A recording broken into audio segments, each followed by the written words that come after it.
साथियों, आज son of the soil, हमारे देश के किसान, इस देश का असल बेटा, जो अपना खून पसीना बहाकर इस देश की सेवा करता है, आज उनके साथ खड़े होने के लिए आपके सामने, आपके समक्ष आज मैं हाजिर हुआ हूँ।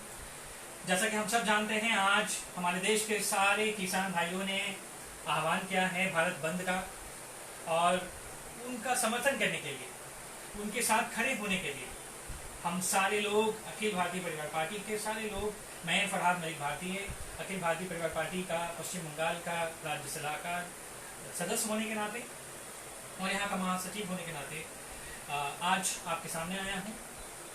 जैसे कि आप सबको पता होगा कि हमारे देश में अभी 3 बिल जो एग्रीकल्चर एंड फार्म वेलफेयर से रिलेटेड है पारित किया गया है, और जो कि दोनों सदनों में पारित हो चुका है।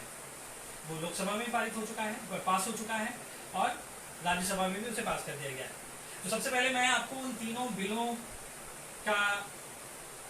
के बारे में बताता हूँ। सबसे पहला बिल है the farmers produce trade and commerce promotion and facilitation bill 2020।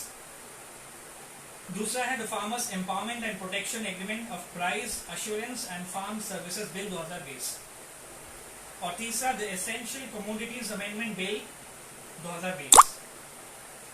साथियों, ये बिल अगर आप स्टडी करेंगे और इसको समझने की कोशिश करेंगे तो आपको ऐसा लगेगा कि ये बिल किसानों के हित में तो बहुत कम दिख रहा है, लेकिन जो कॉर्पोरेट सेक्टर है, बड़ी कंपनियां हैं, उनके हितों में ज्यादा सरकार ने जिस तरह से इसे पास किया है और जितनी जल्दबाजी दिखाई है, तो ऐसा लगता है कि कहीं ना कहीं एग्रीकल्चर सेक्टर में, जो कि एकमात्र ऐसा सेक्टर सरकार को शायद लग रहा है कि इस लॉकडाउन के पीरियड में, इस कोविड-19 के पीरियड में एकमात्र ऐसा सेक्टर है जो कि बूस्ट कर रहा है, जो कि अमूमन तौर पे जो उसका रेवेन्यू जिस तरह का रेवेन्यू जनरेट होता है उससे ज्यादा हो रहा है।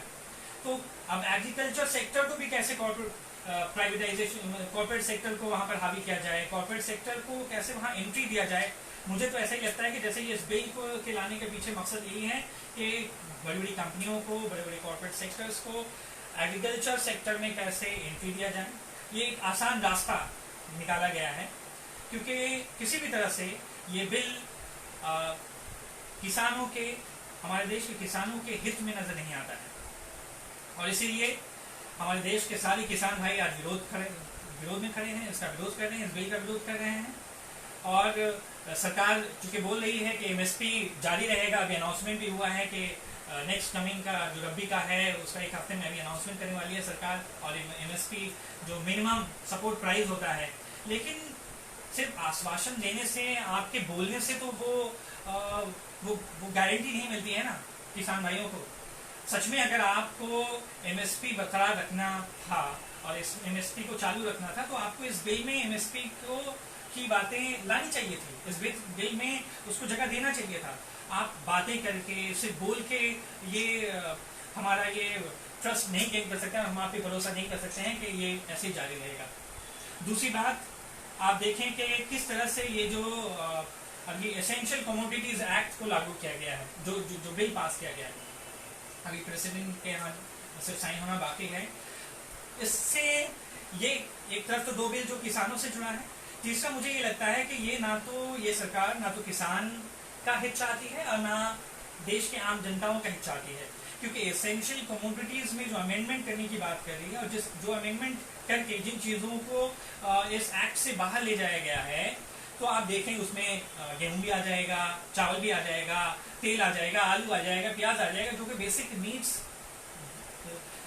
आवश्यक जरूरतों की चीजें हैं, जो हर आदमी की जरूरत है, आम जनता की जरूरत है। आप इसको बाहर कर देंगे तो फिर इसका जो एक मोनोपोली हो जाएगा, रेट पे आप सरकार का कंट्रोल नहीं रहेगा।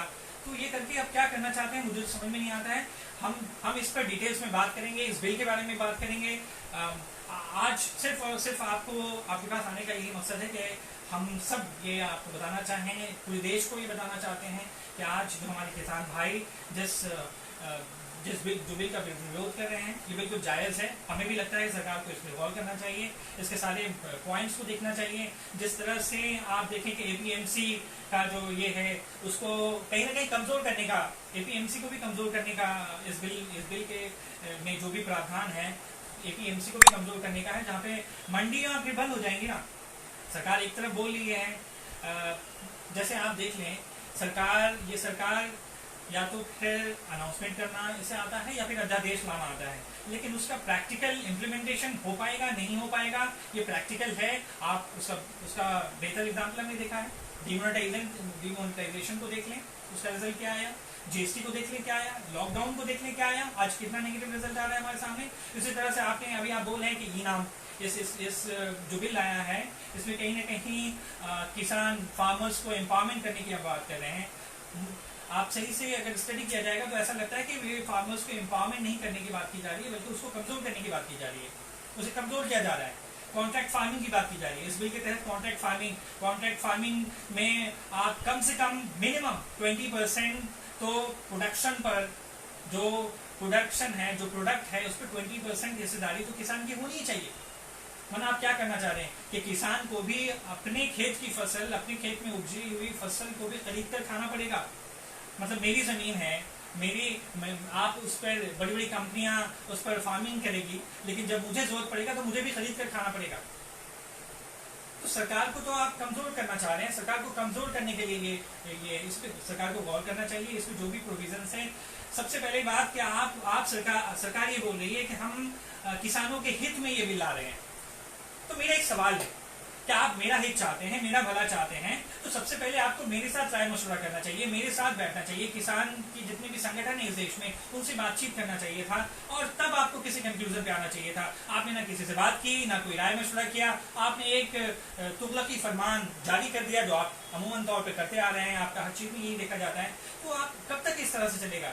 ना तो आप जनता के हितैषी हैं दिख रहे हैं, ना तो आप हमारे किसान भाइयों के हितैषी दिख रहे हैं। वो किसान जो इस देश का असल, अगर भूमि पुत्र कोई है, इस भारत माँ की धरती का असल संतान कोई है तो इस देश का किसान है, क्योंकि अपना खून पसीना बहाकर वही किसान है जो सालों साल, महीनों महीनों अपना धूप में बोलिए या फिर कड़ाके की ठंड में बोलिए, वो इसी तरह से लगा रहता है, देश की सेवा में लगा रहता है।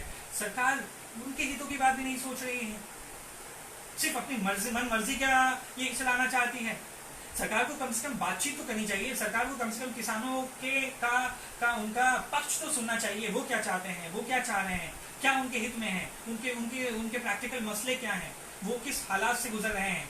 आप उन किसान से एक्सपेक्ट कर रहे हैं इनाम, आप ऑनलाइन आप फैसिलिटी प्रोवाइड करने की बात कर रहे हैं कि आप ऑनलाइन भी अपने प्रोडक्शन को, अपने फसल को आप बेच पाएंगे, और वो किसान जो ना तो ज्यादातर किसानों के पास ना तो स्मार्टफोन है और ना तो वो स्मार्टफोन चलाना जानते हैं। बेचारा हमारा देश के इंसान क्या हाल है हम सब जानते हैं। इन 70-72 सालों में जितनी भी सरकारें आई, हमारे किसान भाइयों का क्या हाल है, उनको गरीब बना कर रखा गया है, अशिक्षित बना के रखा गया है, और आप एक्सपेक्ट करते हैं कि वो स्मार्टफोन चलाएंगे, वो इनाम पे जाके अपना सामान ऑनलाइन बिक्री करेंगे। तो ये कहीं ना कहीं किसानों के साथ मजाक किया जा रहा है।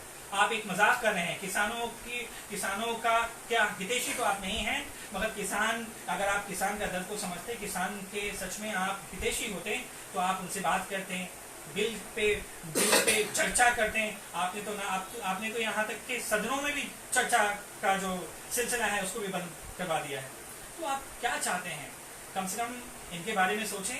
मेरा ये निवेदन है सरकार से कि इस पे गौर किया जाए, और इस बिल में जो भी ये चीजें हैं जिन्हें बदलने की जरूरत है, किसान के फेवर में लाने की जरूरत है, ये किसी भी तरह से ये बिल किसान के हित में नहीं दिख रहा है। ये कहीं ना कहीं कॉर्पोरेट को, बड़ी बड़ी कंपनियों को एग्रीकल्चर सेक्टर में एंटर करने के लिए आसानी दिया जा रहा है, ये दिख रहा है। इस एग्रीकल्चर सेक्टर में पूरी तरह से बड़ी बड़ी कंपनियों का, कॉर्पोरेट सेक्टर का कब्जा होने वाला है, ये दिख रहा है। शॉर्ट टर्म बेसिस में कि सरकार ये चाह रही है, ये दिखाना चाह रही है कि किसानों का भला होने वाला है, और शायद आप शॉर्ट टर्म बेसिस में देखेंगे तो आपको लग भी जाएगा कि भला होने वाला है, क्योंकि बहुत से आपको सरकार ये बोल रही है कि जो ऑप्शन आपके पास नहीं था, किसानों के पास आज तक ऑप्शन नहीं था कि आपको मंडी में ही माल बेचना पड़ता था, आप मंडी के बाहर भी जाके माल बेच सकते हैं। आप बंगाल में आप फसल उगा रहे हैं, आप जाके हरियाणा में बेच सकते हैं। तो क्या किसान भाई माल उपजाएगा बंगाल में और यहाँ से भाड़ा खर्चा करके ट्रांसपोर्टेशन करके हरियाणा माल ले जाएगा, तो कम से कम प्रैक्टिकली सोचे। आपने आपकी जितने भी आज तक आपने चाहे वो जीएसटी बोले, डिमोनेटाइजेशन देखें, आज देखें सारा फेल हो रहा है क्योंकि आपने प्रैक्टिकली उसका जायजा नहीं लिया, जिस तरह से उसको लागू करना था वो नहीं किया। तो आपको सोचना पड़ेगा, देखना पड़ेगा, क्योंकि किसान भाई के लिए ये बिल्कुल उनके फेवर में नहीं है, ये कहीं ना कहीं कॉर्पोरेट सेक्टर और कंपनियों के फेवर में है। तो हमारा निवेदन है कि किसान भाइयों की बात को सुनी जाए, उनके साथ चर्चा किया जाए, ग्राउंड लेवल पे उनकी जो प्रॉब्लम्स है, जो दिक्कतें आ रही हैं उनको समझा जाए।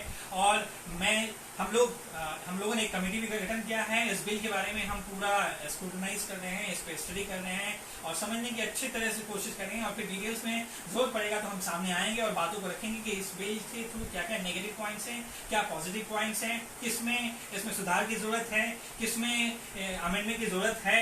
और आप देखिए कि एसेंशियल कमोडिटीज एक्ट को में आप अमेंडमेंट करके ऐसी चीजों का जो कि हमारे देश के लोग चावल, दाल, तेल, आलू, प्याज, ये सब बेसिक नीड्स है, ह्यूमन लाइफ को सरवाइव करने के लिए बेसिक जरूरतें हैं। आप इसको बेसिक नीड्स से, एसेंशियल कमोडिटीज से अगर हटा देंगे तो फिर आम जनता क्या खाएगी, फिर आम तौर पर मिलने वाली चीजें क्या होगी इस देश में। इस पर आपको गौर करना चाहिए।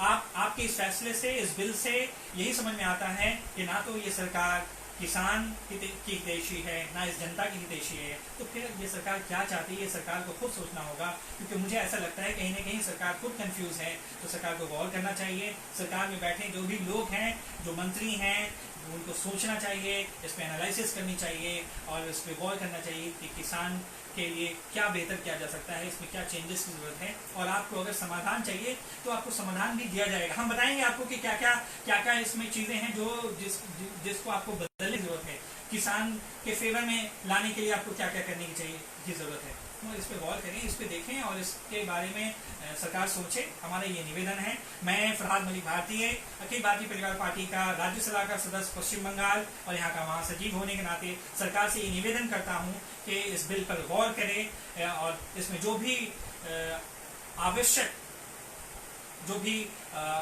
असेसमेंट करें और इस पे जो भी चेंजेस की जरूरत है, जो करेक्शन की जरूरत है उसको करें। और किसान भाई, हमारे देश के जो किसान हैं, उनके फेवर में, उनके हित में इस बिल को लाने की कोशिश की जाए। बस इसी के साथ यही कहकर मैं आपसे विदा होऊंगा। जय हिंद, जय भारत, धन्यवाद।